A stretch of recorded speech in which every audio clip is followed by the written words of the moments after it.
Hello friends, आज आपण outlook हे टॉपिक बघणार आहे। सगळ्यात पहिले आउटलुक कसं सुरू करायचं तर सर्च बटन मध्ये इथे आपण लिहायचं आउटलुक आणि 2013 आउटलुक 2013 वर क्लिक करायचं। ही एक प्रोसेस आहे। किंवा तुम्ही स्टार्ट मध्ये जाऊन इथे मायक्रोसॉफ्ट ऑफिस नावाचा तुम्हाला फोल्डर दिसेल, त्याच्यामध्ये आउटलुक 2013 इथून पण आपण ते सुरू करू शकतो।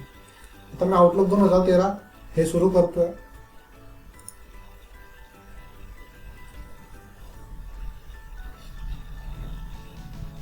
आउटलुक मध्ये आपल्याला एक प्रश्न असतो, कॉन्टॅक्ट कसा तयार करायचा, ते आज आपणच बघून घेऊ।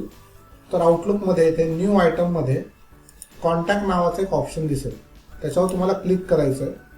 त्याच्यावर क्लिक केल्यानंतर आपल्याला एक कॉन्टॅक्ट फॉर्म समोर येतो। बघा इथे हेडिंग मध्ये कॉन्टॅक्ट फॉर्म दिसतोय। इथे जे नाव आपल्याला दिलेलं आहे ते नाव इथे आपण टाईप करू। कंपनीचं नाव इथे टाईप करू आपण। त्याची जी काही पोस्ट असेल ती आपण इथे टाईप करू। हे सर्व जे काही कंपनीचं नाव, जॉब टायटल, त्या व्यक्तीचं नाव, त्याचा ईमेल आयडी, त्याचा बिझनेस नंबर, हे सर्व काही आपल्याला एक्झाम मध्ये दिलेलं असतं।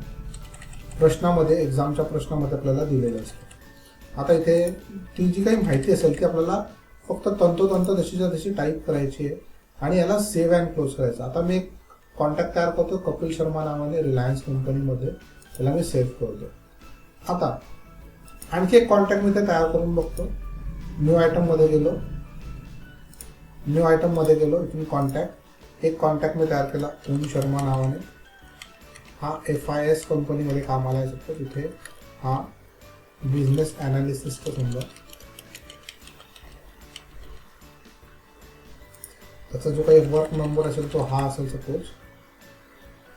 असं आपण एखादी कॉन्टॅक्ट तयार करू शकतो। जर आपल्याला घरचा काही फोन नंबर दिलेला असेल किंवा घरचा ॲड्रेस दिलेला असेल, आपण इथे होम ॲड्रेस पण त्याचा आपण टाकू शकतो आणि याला सेव्ह अँड क्लोज करू। तर मी इथे याला ओके करेल। तर 2 कॉन्टॅक्ट मी तयार केलेले। मी आणखी एक कॉन्टॅक्ट तुम्हाला समजण्यासाठी इथे घेतो कॉन्टॅक्ट, आणि मी इथे नाव टाकतो सनी शर्मा। आता सपोज मी याला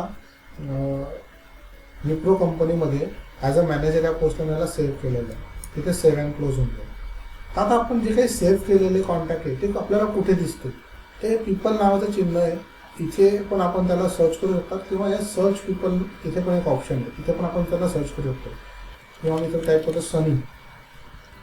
आता मी इथे टाईप करतो सनी, तर तो सनीची जी काही माहिती असेल ती आपल्या समोर इथे एका क्लिकवर येऊन जाईल की सनी विप्रो कंपनीमध्ये आहे।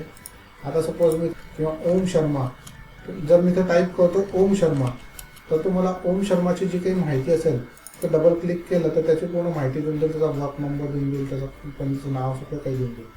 तर मला पूर्णचे जितके लोक आहेत, जे सर्व कॉन्टॅक्ट मला जर शोधायचे असले तर मी इथे पीपलमध्ये क्लिक करेल, तर मला सगळ्यांचे ते नावं दिसून जातील। तर इथे सर्वांचे कॉन्टॅक्ट आपल्याला दिसून जातील। थँक्यू।